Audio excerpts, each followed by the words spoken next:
Hello everybody, I've got a quick Squire job guide here. I just want to talk a little bit. I'm gonna do a series here of break down all the different classes in the game. So I feel like it's appropriate to start out with Squire. Squire is it's as basic as it gets, but it does have a couple of amazing abilities in it. So let's take a look here. So focus here. It's hard for me to actually assert that this is not the best ability, because it might be. The only other one that's in contention here is JP Boost. I'm torn on which one of these is actually better. Focus is just amazing. So it increases physical attack power. It's self-only. It's instant. It never fails. It never fails unless you're already at 99 physical attack, right? At which point it does nothing after that, because that's the cap. The great thing about Focus as well is it's fast. It'll be at the top of your menu. So, like for JP farming purposes, I think it's just amazing. It's also really good for experience.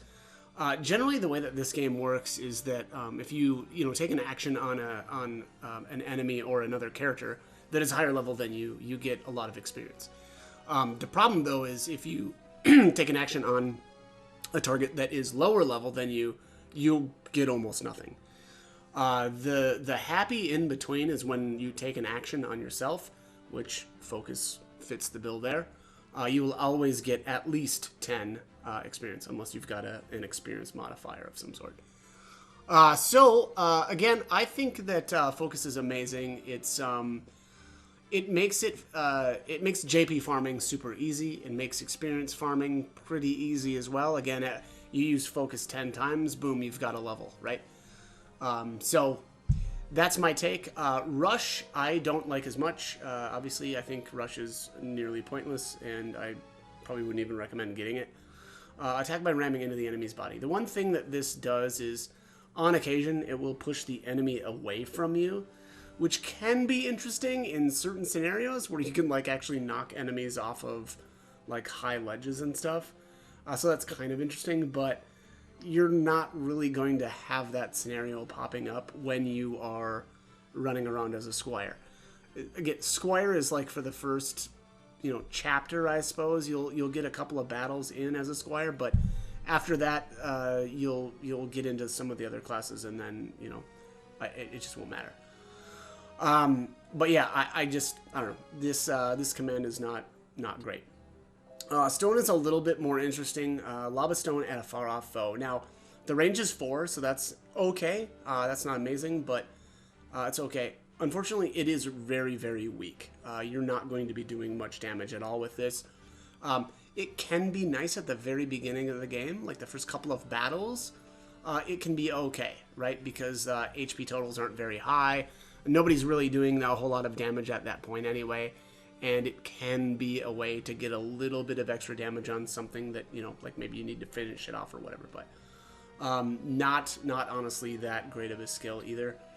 Salve, on the other hand, is actually pretty good as well. So removes several stats ailments, so blind, silence, and poison.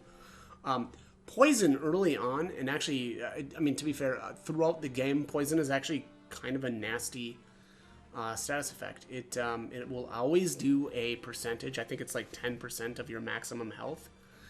And don't quote me on the 10%. It might be a little bit more, or it might be... Yeah, I think it's 10, though. But regardless, so it can be pretty brutal later on as well. The other problem that is kind of interesting about this game as compared to some other games is a lot of other RPGs will not necessarily kill your character off when they're poisoned. A lot of times you'll go down to 1 health, right? And then poison won't do anything, but not in this game. Poison can literally kill you in this game, so just be careful with that. Blind, not such a big deal. Silence also, for me, not such a big deal because I generally don't cast in this game, but it can remove that as well. So a decent skill, I would say. Counter tackle. This is the worst, reaction ability probably in the entire game.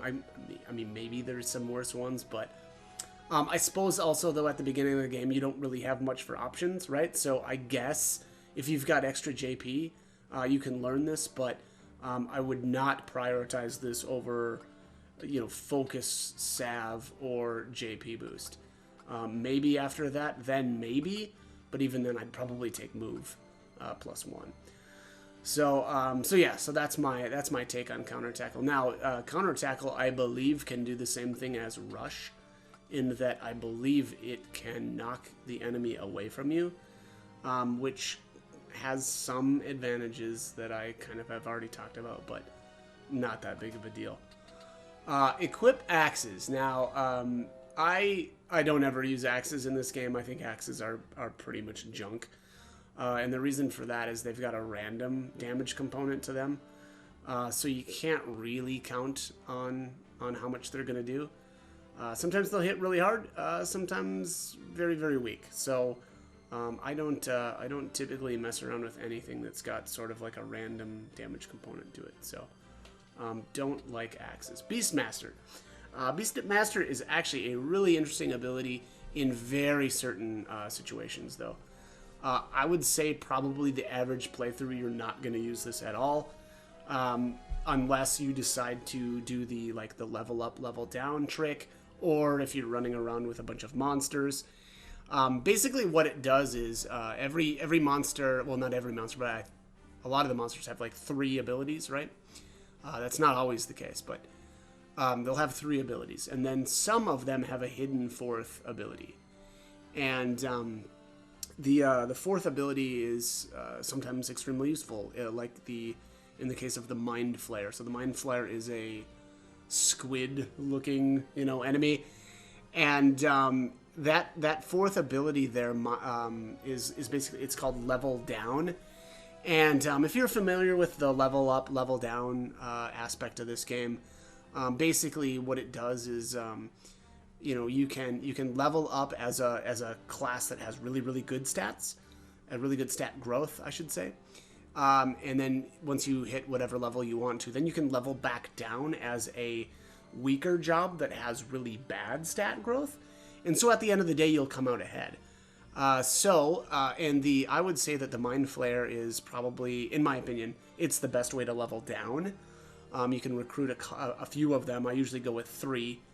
And then all 3 will use level down on, whatever character you are working on getting, better stats for. So, again, very, very specific use, but a good ability, or interesting ability at the very least because of that. Defend, this one's okay. Defend is the only problem with this is it is a passive, and it just takes up your passive slot, and it won't take long for you to have a better ability here, which I would say is JP boost. Defend, though, is interesting for the very, very beginning of the game. If you need to, basically, let's just say you're trying to close some distance between you and the enemies, and you're worried about being attacked, right? So you can move up there, and then you probably won't be in good enough range to attack yourself. So then you can just defend. And then that way, if you get attacked, you'll get some reduced damage for that. But again, very, very,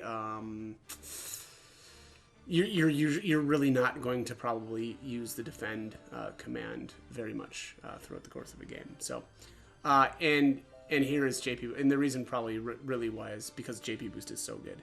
JP boost takes 250 JP though to get, so it'll take you just a little bit of time to farm it up. But once you get this, I think generally a lot of the passive abilities you just won't use because you'll be using this instead. Really, the way that you learn abilities obviously is all through JP. And the more JP you get, the faster it's going to be for you to get a job level up. And the higher your job level, the more JP you earn per action. So this really just speeds up the entire process by quite a bit, which is why I highly value this ability. And honestly, throughout the course of the battle. This is probably the #1 passive ability that I have equipped.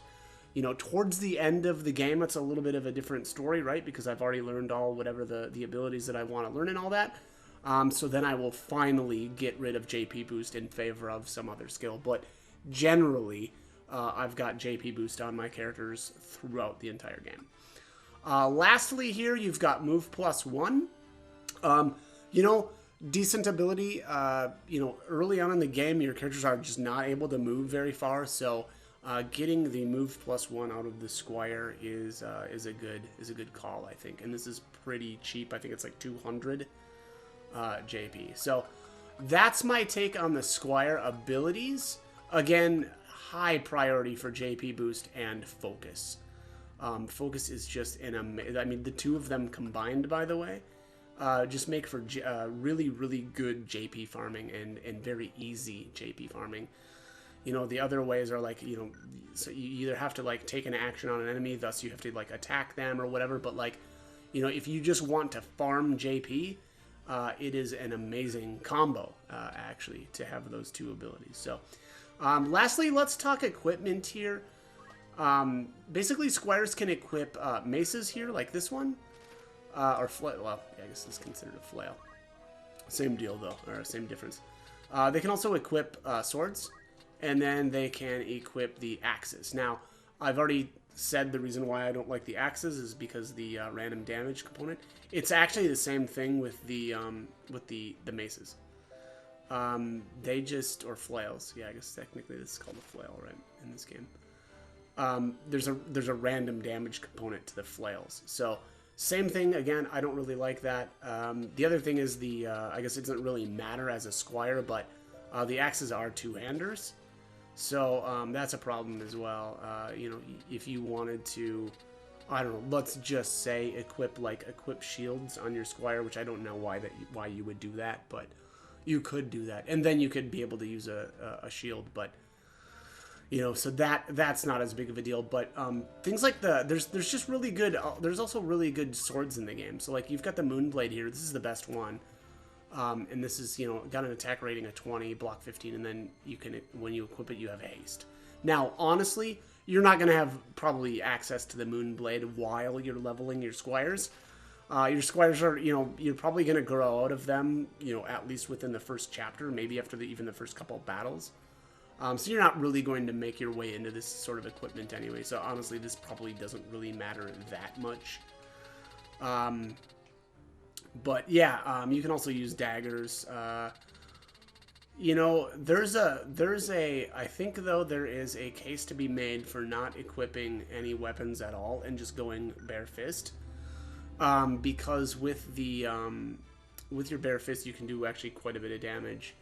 And even sometimes more so than having a weapon equipped. But it's up to you on what you decide to do or what you think. But the other thing is, again, with the Moonblade at least, is you've got haste. And again, it's unfortunate though that you get these at the very end of the game, because haste is amazing. It is straight up amazing, and to have it permanently on your character via equipment is fantastic. Squires can only equip hats. And then, obviously, since I've got this is a female unit, she's able to use the hairpins as well, but they cannot use the heavy helmets, which is fine. I'll be honest, I prefer the hats anyway. A lot of them have, you know, speed bonuses, which I highly value. Speed is my most valued stat in the game, so there's that. They also can't use the heavy armor, and then they can't wear robes either. So, again, you're a little limited to the, you know, the lighter armor, I guess I would call it. But there are plenty of good options. Now, though, to be fair, or to be completely honest, you're probably going to be, you know, you'll be using clothing at the beginning, and then leather, and then the leather plate. And then you'll probably be done, you know, even as a Squire, right? You're going to move on to other classes. And it kind of goes the same for the accessories. You're just really not going to have much option at the beginning of the game for accessories. I would say probably the best one, or the ones that I like the most, are the battle boots.